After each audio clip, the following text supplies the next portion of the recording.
एक पति का कर्तव्य क्या होता है। किसी शहर में पन्नालाल नाम का एक नामी सुनार रहता था। उसी शहर में उसकी आभूषणों की बहुत बड़ी दुकान थी।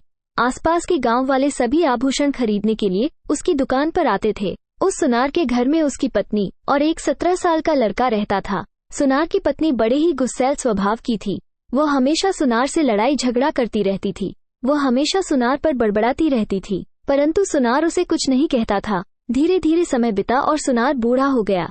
अब सुनार अपने बेटे को दुकान पर ले जाने लगा ताकि वो भी दुकान का काम सीख सके और सुनार को संभाल सके।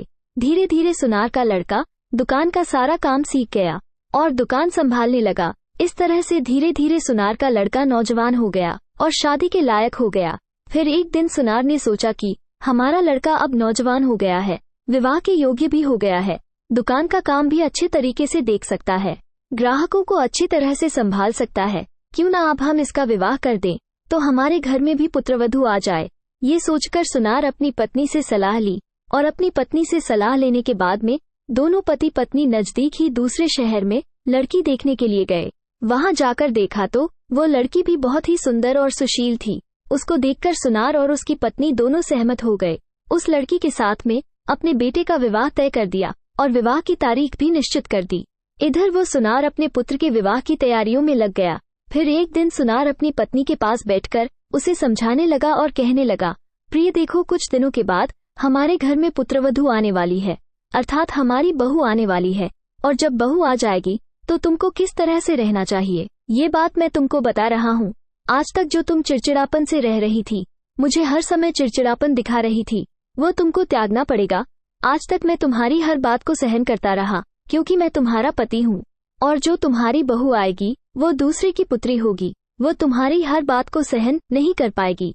इसलिए हे प्रिय, मेरी बात को गौर से समझना कि जब बहू घर में आ जाए तो सास का कर्तव्य होता है कि अपनी पुत्रवधू को सही तरीके से समझना और उसकी रक्षा करना और उसके मन की बात को समझना और ये देखना कि हमारी बहू पर कोई संकट तो नहीं है, कोई मुसीबत तो नहीं है, और हर परेशानी में उसका साथ देना, और यदि उससे कोई गलती हो भी जाए तो उसको माफ करना। यही सास का कर्तव्य होता है जो मैं तुमको समझा रहा हूँ। और यदि तुम बहू से इसी तरीके से चिड़चिड़ापन का सलूक निभाओगी तो ज्यादा दिन तक बहू और सास में नहीं बनेगी। इसलिए तुम मेरी बात को गौर से समझ लेना। सुनार की बात को सुनकर उसकी पत्नी कहने लगी, ठीक है, यह अपना उपदेश अपने पास ही रखो। मैं सब कुछ जानती हूँ कि बहू के साथ कैसे रहना है। अपने पति द्वारा समझाई हुई बातों को उसने अनसुनी कर दी और पूरी तरह से उन बातों पर विशेष तरीके से ध्यान नहीं दिया। पत्नी के ऐसा कहने पर वो सुनार अपनी दुकान पर चला जाता है और अपनी दुकान को संभालने लगता है। फिर कुछ दिनों के बाद विवाह की तारीख आ जाती है और सुनार अपने बेटे का विवाह उस लड़की के साथ में कर देता है और पुत्रवधू को लेकर अपने घर आ जाता है। फिर जब पुत्रवधू घर पर आ जाती है तो शाम के समय सुनार अपने बेटे और अपनी पत्नी के सामने पुत्रवधू को बुलाता है और पुत्रवधू से कहता है कि बहू, आज से इस घर की जिम्मेदारी मैं तुमको सौंप रहा हूँ, क्योंकि आज से तुम इस घर की गृहिणी हो और गृहिणी लक्ष्मी का रूप होती है। अब इस घर को आबाद करना या बर्बाद करना, बेटी, यह तुम्हारे हाथ में है। घर की सारी जिम्मेदारी सुनार अपने बेटे और अपनी पत्नी के सामने अपनी बहू को दे दिया। उसके बाद अपनी बहू से कहा कि बहू, आज शाम का खाना तुम बनाओगी। इतना कहने के बाद सुनार अपने बेटे के साथ अपनी दुकान पर चला गया। दिन भर काम करने के बाद जब शाम को सुनार और उसका बेटा दुकान से वापस घर पर आया, तब तक बहू ने खाना बनाकर तैयार कर दिया। लेकिन बहू से एक गलती हो गई। वो गलती क्या हो गई कि धोखे से सब्जी में नमक ज्यादा पड़ गया। फिर जब शाम को बहू ने थाली में खाना परोसा और खाना परोसकर अपने सास ससुर और अपने पति के सामने रख दिया। फिर जैसे ही सुनार ने पहला निवाला अपने मुंह में लिया तो उसे सब्जी में नमक बहुत ही तेज लगा, लेकिन उसने कुछ नहीं कहा और आदर पूर्वक भोजन को ग्रहण करने लगा। इधर सुनार के बेटे ने खाना आरंभ किया और जैसे ही उसने पहला निवाला अपने मुंह में लिया तो उसे भी सब्जी में नमक बहुत ही तेज लगा। तब उसके बेटे को गुस्सा आया और उसने गुस्से में कहा कि देख रहे हो पिताजी, आज इसने सब्जी में कितना तेज नमक डाला है जो खाया भी नहीं जा रहा है। अपने बेटे की बात को सुनकर वो सुनार उसे समझाता है कि बेटा, हो सकता है धोखे में नमक तेज पड़ गया हो, गलती हो जाती है, इस बात का बुरा नहीं मानना चाहिए और तुम भोजन करो। अपने पिताजी की बात सुनकर सुनार का बेटा अपने पिताजी के साथ में भोजन ग्रहण करता है। उसके बाद में सास ने खाना आरंभ किया। सास ने जैसे ही पहला निवाला अपने मुंह में लिया तो उसने भी देखा कि सब्जी में नमक तेज है, लेकिन पति और बेटा ने बहू को कुछ नहीं कहा, तो उसने भी कुछ कहना उचित नहीं समझा। वो भी गुस्से में थी, लेकिन बहू से उसने भी कुछ नहीं कहा। उसने भी चुपचाप भोजन ग्रहण कर लिया।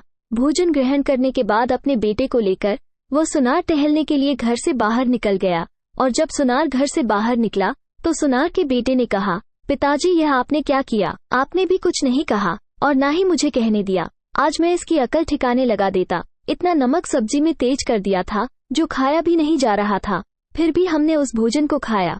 आपने उसे कुछ कहा क्यों नहीं? अपने बेटे की बात को सुनकर सुनार उसे समझाता है कि बेटा, मैंने उसे इसलिए कुछ नहीं कहा क्योंकि घर परिवार वालों के सामने किसी का अपमान करना अच्छा नहीं होता है। अगर किसी का अपने घर परिवार वालों के सामने अपमान करोगे तो वो तुम्हारा खास इंसान ही क्यों ना हो, लेकिन वो उस बात का बुरा मान जाएगा और तुमसे दूर होने लगेगा। इसलिए मैंने अपनी बहू से कुछ नहीं कहा। बेटा कहने लगा, पिताजी मैं कुछ समझ नहीं पाया।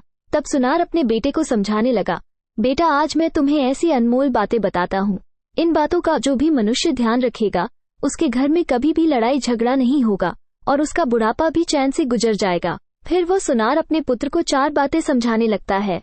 वो सुनार कहने लगा, बेटा इन 4 बातों को बड़े ही ध्यान से सुनना और अपने जीवन में उतार लेना। पहली बात, एक पुरुष का कर्तव्य क्या होता है? पुरुष का कर्तव्य होता है अपनी पत्नी को किसी के सामने नहीं डांटना चाहिए। पत्नी से अगर कोई गलती हो जाए तो उसे अकेले में प्रेम से समझाना चाहिए, क्योंकि गलती तो इंसान से ही होती है। कोई मनुष्य गलती जानबूझकर नहीं करता है, गलती धोखे में भी हो सकती है। जिस तरीके से तुम्हारी पत्नी से यह गलती धोखे में हुई होगी वही मैं तुमको समझा रहा हूँ। अगर पत्नी से गलती हो जाए तो किसी के सामने उसको डांटना नहीं चाहिए। जो लोग अपनी पत्नी को घर परिवार के सामने या रिश्तेदारों के सामने बुरा भला कहते हैं, गालियां देते हैं, मारने पीटने के लिए दौड़ते हैं, वो पत्नी उस समय तो कुछ भी नहीं कहती है और बाद में वो अकेली बहुत ही रोती है, क्योंकि वो किया गया अपमान उसे बहुत बुरा लगता है।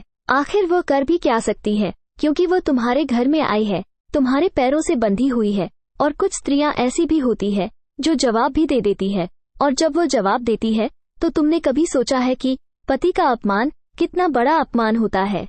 इसलिए बेटा कभी भी अपनी पत्नी की बुराई नहीं करनी चाहिए। अपनी पत्नी को घर वालों के सामने भी प्रताड़ित नहीं करना चाहिए। दूसरी बात, पत्नी को अकेले में ही समझाना चाहिए। बेटा इस बात का ध्यान रखना, अगर पत्नी से कोई गलती होती है तो उसे सबके सामने नहीं बल्कि अकेले में जाकर उसे समझाना चाहिए। अच्छे तरीके से उसको समझाना चाहिए, और जब अकेले में समझाओगे तो वो तुम्हारी बात को मान जाएगी और अपनी गलती को भी स्वीकार करेगी और तुमसे प्रेम भी करेगी। और सबके सामने यदि डांटोगे तो वो तुमसे प्रेम नहीं बल्कि नफरत करने लगेगी और तुमसे दूर भागने लगेगी, जिसका अंजाम जिंदगी में दुख ही दुख होगा। तीसरी बात, पत्नी के दुख में और उसके परेशानी में उसका साथ देना चाहिए। बेटा तुम्हें मालूम नहीं है, दूसरे बाप की ब्याही लड़की वो अपनी बेटी को, अपने कलेजे के टुकड़े को तुमको जिंदगी भर के लिए सौंप देता है। इसलिए पति पत्नी एक दूसरे के लिए जीवन साथी कहे जाते हैं, क्योंकि पति का कर्तव्य होता है पत्नी के दुख में और परेशानी में साथ देना और मरते दम तक साथ देना। यही पति का कर्तव्य होता है। ये कर्तव्य नहीं होता है कि पत्नी पर मुसीबत आई, जैसे कोई लंबी बीमारी लग गई या किसी प्रकार की उसको दिक्कत हो गई तो पति ने छोड़ दिया, उसको उसके मायके भेज दिया, अनेक बातों से अपनी पत्नी का अपमान किया और उसको मायके भेज दिया। तो बेटा समझ लेना, जो लोग ऐसा अपनी पत्नी के साथ करते हैं तो उनकी पत्नी उनको हमेशा के लिए छोड़ देती है, जिससे पति को इस संसार में जिंदगी भर भारी दुखों का सामना करना पड़ता है। तो बेटा इस बात का ध्यान रखना कि पत्नी के दुख और परेशानी में उसका हमेशा साथ देना, यही हर पति का कर्तव्य होता है। चौथी महत्वपूर्ण बात यह है कि अपनी पत्नी और अपने बच्चों का अच्छे ढंग से पालन पोषण करना। बेटा इस बात को जरा ध्यान से समझना, अपनी पत्नी के लिए और अपने बच्चों के लिए अच्छे तरीके से कमाए हुए धन से भरण पोषण करना।